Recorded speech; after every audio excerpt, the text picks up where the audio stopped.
Assalamualaikum warahmatullahi wabarakatuh. Perkenalkan, nama saya Fadil Hardiwi Cahyo, mahasiswa Teknik Sipil Universitas Mercubuana. Pada kesempatan kali ini saya akan presentasikan tentang tugas besar 2 mata kuliah Bahasa Indonesia dengan dosen Bapak Mahmud Suhermanto, SPD, MPD, dengan judul penggunaan alat berat pada konstruksi terowongan. Yang pertama, latar belakang. Pada perencanaan pembangunan suatu proyek konstruksi dibutuhkan pertimbangan dan perhitungan dari berbagai aspek untuk mendapatkan indikator yang sesuai dengan apa yang direncanakan dan berada di batas aman standar nasional yang ada. Keberhasilan perencanaan suatu proyek dilihat dari kinerja proyek yang terdiri dari 5 indikator penting. Kinerja proyek bertujuan untuk mendapat mutu terbaik dengan biaya yang minimal dalam waktu yang efektif serta selalu memperhatikan keselamatan di lingkungan sekitar. Hal tersebut yang mendasari dari pemilihan alat berat yang sesuai untuk pekerjaan suatu konstruksi. Alat yang digunakan diefisienkan dengan kebutuhan dan target rencana yang dituju. Kemudian rumusan masalah. Yang pertama adalah pengertian tentang perencanaan suatu konstruksi dilihat dari metode persiapan pekerjaan. Kedua, metode persiapan pekerjaan yang dapat digunakan pada konstruksi terowongan. Tiga, alat berat yang digunakan pada konstruksi terowongan. Maksud dan tujuan. Maksud dari penulisan karya ilmiah ini adalah untuk mengetahui berbagai persiapan dan metode yang dibutuhkan dalam suatu pekerjaan konstruksi terowongan yang dikhususkan pada penggunaan alat berat yang dibutuhkan. Tujuan dari penulisan karya tulis ini adalah pembaca dapat menyusun pengelompokan alat berat dan fungsinya pada pekerjaan konstruksi terowongan dan dapat menganalisis studi kasus yang berhubungan dengan alat berat konstruksi terowongan. Definisi persiapan pekerjaan. Persiapan pekerjaan adalah suatu kegiatan yang perlu dilaksanakan baik sebelum atau selama berlangsungnya kontrak dan setelah berakhirnya kontrak. Item pekerjaan yang termasuk atau dimasukkan dalam pekerjaan persiapan ini secara detail sebagai berikut. Fasilitas sementara kontraktor diperoleh dengan penyewaan atau pembuatan bangunan sementara antara lain berupa kantor proyek, gedung material, dan penyimpanan peralatan yang disesuaikan dengan kondisi di lapangan sesuai dengan persetujuan dari PPK.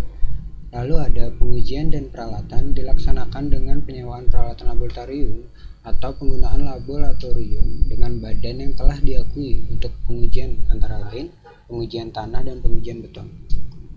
Metode persiapan pekerjaan terowongan. Metode pelaksanaan pekerjaan terowongan atau tunneling pada dasar pembuatan tunnel dapat dilaksanakan dengan berbagai cara tergantung dari kondisi tempatnya, terutama batuan dan lain-lain. Cara pembuatan tunnel ada berbagai macam seperti yang terbaru telah ditemukan di Austria dan dikenal dengan nama NATM atau New Austrian Tunneling Method. Lalu ada CBM yaitu Tunneling Bore Machine. Lalu ada Immersed Tap Tunneling System dan masih banyak lagi. Dalam melaksanakan konstruksi terowongan memang tidak mudah. Sedikit kesalahan maka terowongan bisa langsung runtuh. Area sekitar yang akan dibangun terowongan juga tidak boleh ada kabel melintang, pipa, gas, saluran air yang dapat membahayakan para pekerja. Kemudian berikut ini 5 metode konstruksi terowongan yang benar. Pertama ada pipa jacking system atau micro tunneling, yaitu metode ini banyak diterapkan pada terowongan yang melintasi jalan raya maupun jalan kereta api. Pada prinsipnya adalah alat jacking pipe akan mendorong beton prakteknya ke dalam tanah. Alat ini juga mempunyai cairan untuk menyeimbangkan tekanan air tanah saat proses berlangsung. Kemudian ada alat tunneling bore machine TBM seperti pada gambar. Metode konstruksi terowongan yang sering digunakan saat ini adalah tunneling bore machine TBM. Alat ini mempunyai alat penggali berupa silinder yang dapat berputar membentuk lingkaran sepenuhnya. Kemudian ada metode New Austrian Tunneling Method, yaitu metode ini adalah pembuatan terowongan dengan menggunakan metode shotcrete beton yang disemprotkan dengan tekanan tinggi dan rock bolt sesuai penyangga sementara tunnel sebelum diberi lapisan konkret. Setelah itu terowongan diberi perkuatan dengan memasangkan tulangan dan kemudian dilakukan pengoncoran menyeluruh. Kemudian ada cut and cover system, yaitu konstruksi terowongan ini dibuat dengan cara menggali sebuah trench pada tanah, Kemudian dinding dan atap terowongan dikonstruksikan di dalam galian. Sesudah itu galian ditimbun kembali dan seluruh struktur berada di bawah timbunan tanah. Metode ini hanya dilaksanakan bila elevasi terowongan relatif berada di dekat permukaan tanah dan bila daya dukung tanah memungkinkan dengan metode ini. Kemudian ada immersive tunneling system, yaitu adalah metode ini digunakan untuk konstruksi terowongan yang melintasi perairan dangkal.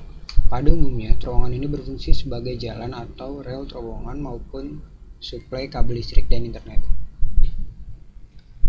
Lalu ada tunnel boring machine, yaitu mesin penggali terowongan yang dapat digunakan pada batuan lunak hingga batuan keras yang dilengkapi dengan mata bor yang tersebar di permukaan kepala bor. Kepala bor yang berbentuk silinder ini kemudian berputar dengan menggerus batuan. Lalu ada scraper, yaitu adalah alat gali tanah yang mampu melakukan 3 tugas sekaligus, yaitu memuat, mengangkut, dan membongkar muatan. Bentuk scraper mirip dengan truk biasa, yang membedakan bak bawah scraper dapat diturunkan dengan ujungnya berbentuk seperti bilah. Saat scraper bergerak maju, bilah akan menggaruk tanah mirip cara kerja skop. Tanah garukan ini langsung ditampung dalam bak. Lalu ada bucket wheel excavator atau BWE, adalah alat super berat yang digunakan.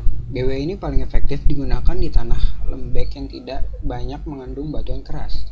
Komponen utama BWE adalah roda berputar besar yang dipasang pada sebuah lengan raksasa. Ujung roda ini kemudian dipasangi semacam ember besi atau bucket dengan gigi-gigi logam di pinggiran bucket yang digunakan untuk menggali tanah. Bucket ini terus berputar seiring putaran roda atau wheel yang kemudian dirancang untuk menumpahkan muatannya pada sabuk berjalan atau belt conveyor yang terdapat di badan BWE. Kemudian ada bor jackkot atau jackkot drill, adalah mesin bor pneumatik yang dilengkapi kaki hidrolik yang dapat diatur menyesuaikan dengan arah pemboran. Mesin ini umumnya digunakan untuk mengebor batuan keras atau hard rock. Kaki hidrolik memungkinkan operator melakukan pemboran dalam berbagai sudut. Kemudian pekerjaan pada tahapan penggalian terowongan, yaitu pemasangan sistem monitor yang berdasarkan perencanaan peralatan pada tahap sebelum penggalian, atau jika diperlukan akan ditambah peralatan tambahan. Sistem monitoring ini untuk memantau efektivitas penyangga yang dipasang efektif atau tidak.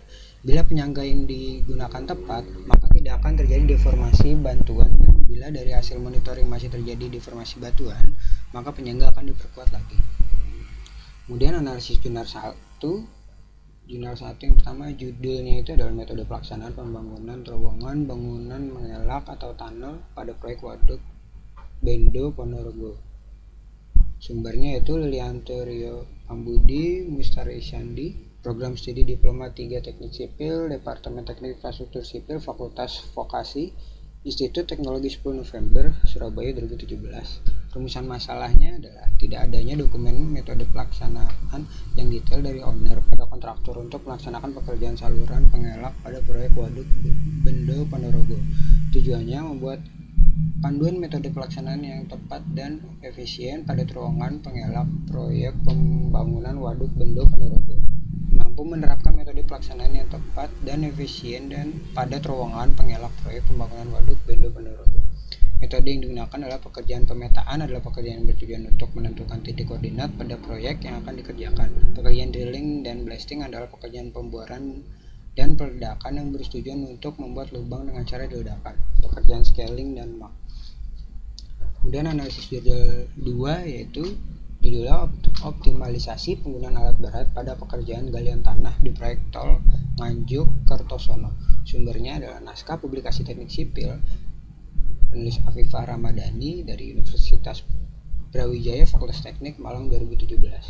Rumusan masalahnya adalah analisis produktivitas merupakan suatu cara perhitungan untuk mengetahui banyak produksi dari masing-masing alat berat. Dengan memperhatikan waktu siklus alat berat dapat ditentukan produktivitas pada masing-masing alat berat. Tujuannya adalah adapun tujuan yang akan dicapai pada penelitian ini yaitu untuk mengetahui produktivitas alat berat dan harga terendah dari kombinasi dari alat berat ekskavator dan dump truck. Metode yang digunakan adalah lokasi pada penelitian ini bertempat pada di proyek Tol Ngancuk, Kartosono, Jawa Timur. Penelitian ini dilakukan pada waktu 7 hari dengan 8 jam kerja per hari. Pekerjaan yang di pekerjaan yaitu pada STS 150 plus 400 sampai dengan STS 152 plus 400 yang memiliki jarak 2 km. Di mana metode ini bertujuan untuk mendeskripsikan atau memberi gambaran terhadap objek penelitian yang diteliti melalui data yang telah terkumpul, membuat kesimpulan yang berlaku secara umum, kemudian menghitung jumlah kebutuhan alat berat yang diperlukan. Baik, sekian presentasi tugas besar 2 bahasa Indonesia saya, kurang lebihnya mohon maaf. Terima kasih. Wassalamualaikum warahmatullahi wabarakatuh.